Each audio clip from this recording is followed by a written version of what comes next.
आज बात कि क्या पूजा पाठ करने से या मंदिर जाने से कोई लाभ होता है, या तीर्थ स्थलों की बार बार यात्रा करने से कोई लाभ होता है।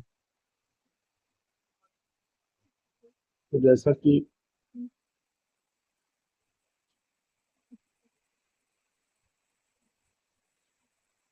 जब हमने इस बारे में अनुसंधान किया और ये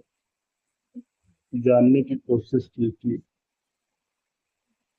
जिसे इतना प्रचारित प्रसारित किया जाता है तो वास्तव में इसका कोई लाभ है कि नहीं, तो हमने ये पाया कि इसका लाभ तो है, लेकिन शुरुआत में, प्रारंभ में, और खास करके नास्तिक व्यक्तियों के लिए, या जिनका ध्यान धर्म की ओर नया नया हुआ है। अगर कोई व्यक्ति पुराना हो चुका है धर्म के क्षेत्र में, मतलब कि ये कहने का अर्थ ये है कि वो व्यक्ति धर्म में विश्वास रखता है, नास्तिक प्रकृति का नहीं है, तो एक समय के बाद उसे इन चीजों से कोई भी लाभ प्राप्त नहीं होगा। न ही पूजा पाठ से उसे कोई लाभ प्राप्त होगा, और न ही मंदिर आदि का है, क्योंकि वो व्यक्ति इन चीजों को अपने दिनचर्या का अंग मान चुका होगा।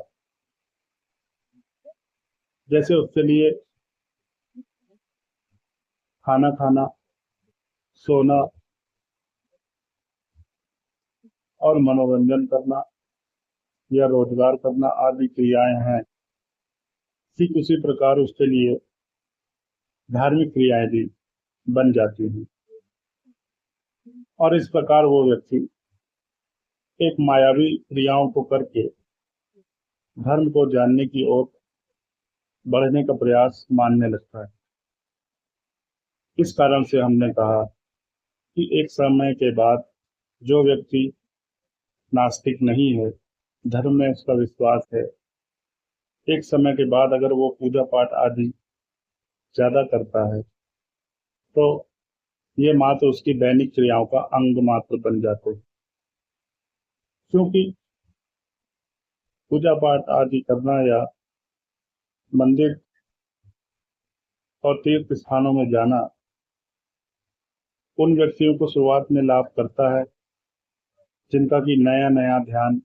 धर्म की ओर केंद्रित हो रहा होता है, और जो व्यक्ति इन दो आंखों से देखी जा सकने वाली चीजों को ही सत्य समझने की बात करते हैं,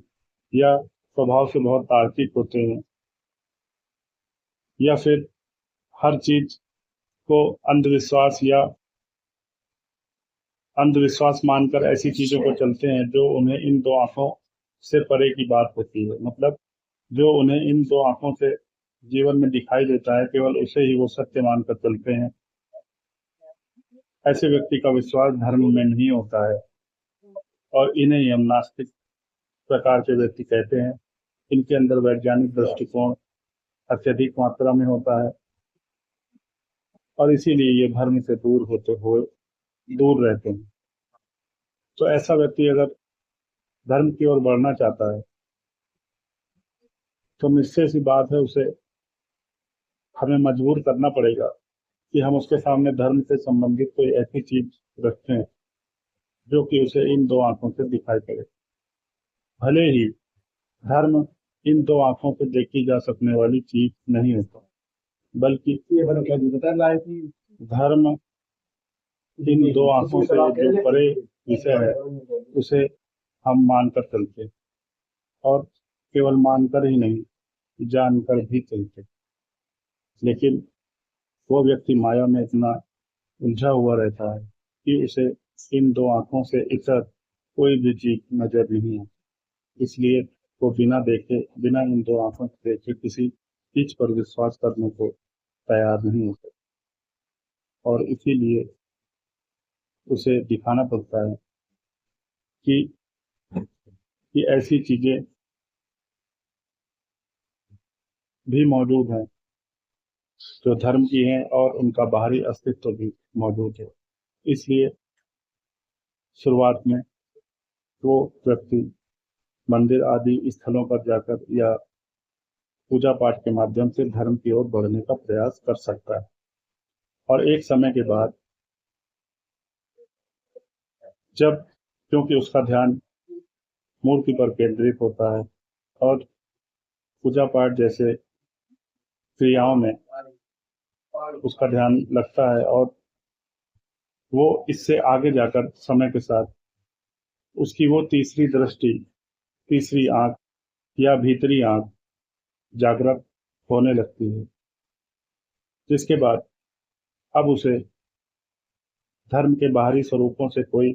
संबंध नहीं रखना चाहिए, बल्कि अब उसे आध्यात्मिक यात्रा की ओर बढ़ना प्रारंभ कर देना चाहिए। ये ठीक वैसे ही है जैसे हम प्रारंभ में आबा सादा सीखते हैं और उसके बाद समय बीतते बीतते हम काफी ज्यादा पढ़ाई लिखाई की ओर अपना ध्यान ले जाते हैं। उसी प्रकार अगर एक उदाहरण और लें तो जैसे हम कहीं पर रोजगार करते हैं किसी सरकारी कार्यालय में, और समय के साथ हमारा अनुभव बढ़ता है और हम उस रोजगार, उस सरकारी जो कार्यालय है उसमें उच्च पदों की ओर बढ़ते हैं। क्या होगा अगर कोई व्यक्ति कहे कि जिस पद पर वो आज है, आज से 20 साल बाद भी वो उसी पद पर बना रहे, तो क्या इसे उसकी तरक्की माना जाएगा? बेशक सी बात है कि कोई भी उस व्यक्ति की तरक्की को नहीं मानेगा, क्योंकि तरक्की का आधार ही ये है कि अनुभव के आधार पर उस व्यक्ति का पद बढ़ता जाए। और क्योंकि ये बाहरी बात है, धर्म में भी यही लागू होता है कि पहले वो व्यक्ति मंदिर आदि जाता था, फिर वो व्यक्ति पूजा पाठ भी करता था, उसके बाद उसका अनुभव बढ़ता चला गया और वो इन चीजों से मुक्त होकर आध्यात्मिक यात्रा की ओर बढ़ना प्रारंभ कर दिया। अब उसका ध्यान मायावी क्रियाओं से हटकर उस उन चीजों पर केंद्रित हो जाता है जो इन दो आंखों से देखी नहीं जा सकती। वास्तव में यही धर्म है। अगर केवल पूजा पाठ ही करना धर्म होता तो आज ज्यादा से ज्यादा पूजा पाठ करने वाले पाखंड और गलत कार्यों में लिप्त न लिप्त हो जाते। देखने में आता है कि जो व्यक्ति एकदम नियम से 2-2 4-4 घंटे पूजा पाठ में बैठे रहते हैं, वो सबसे ज्यादा गलत कार्यों में लिप्त देखे जा रहे हैं। तो इस प्रकार हम कह सकते हैं कि जिस प्रकार से सभी क्षेत्रों में हम तरक्की करते हैं, और अगर हम वास्तव में धर्म को जानना चाहते हैं और हमारा धर्म की ओर झुकाव नहीं है, तो ऐसा व्यक्ति शुरुआत मंदिर आदि स्थानों से कर सकता है,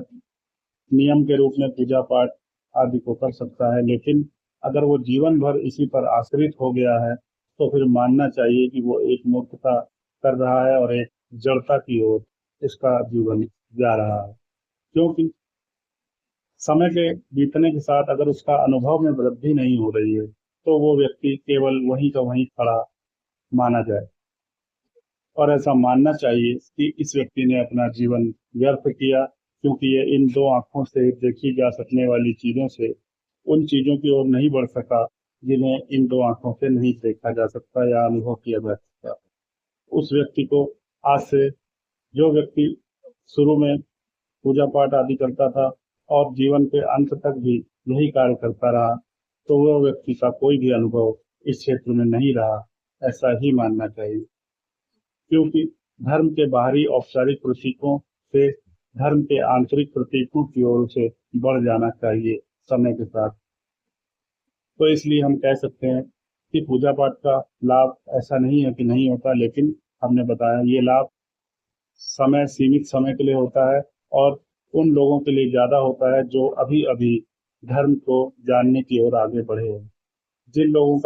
लोगों का धर्म से पुराना गहरा नाता है, या वो इन चीजों को बचपन से करते आ रहे हैं, या उनके पिछले संस्कार इस रूप में इनके साथ जुड़े हुए हैं, तो फिर वो आध्यात्मिक यात्रा के माध्यम से वास्तव में धर्म को जानने का प्रयास करते हैं। जीवन भर केवल औपचारिक क्रियाओं में लिप्त होकर धर्म को जानने का प्रयास नहीं करते, क्योंकि वास्तव में इनसे धर्म पूरी तरह जानना संभव ही नहीं है, क्योंकि ये सभी जड़ता की मायावी क्रियाएं हैं, जड़ता की क्रियाएं हैं। इन्हें हमें शरीर द्वारा संपन्न करना पड़ता है। इसलिए यही हमारा अनुसंधान है। धन्यवाद।